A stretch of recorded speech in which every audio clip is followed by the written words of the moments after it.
Okay, now I want to talk to you about togetherness and unity. So, a narcissist and a person in active addiction, they really are not about togetherness and unity. The only thing that they care about is themselves.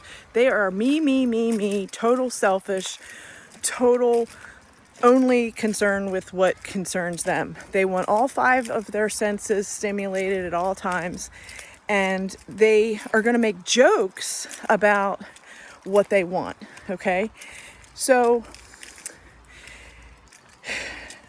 a person that has true integrity, that wants to be in a relationship and truly wants the meaning of unity, which is unity of the Holy Spirit, unity with God, unity with harmony, and truly being honest with one another.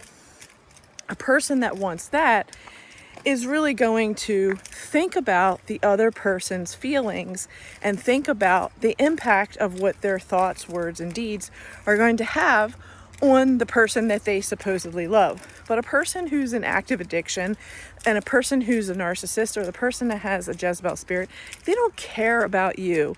They don't care about your feelings. They don't care about the impact of what they're doing. All they care about is getting what they want, when they want it, how they want it, and quickly.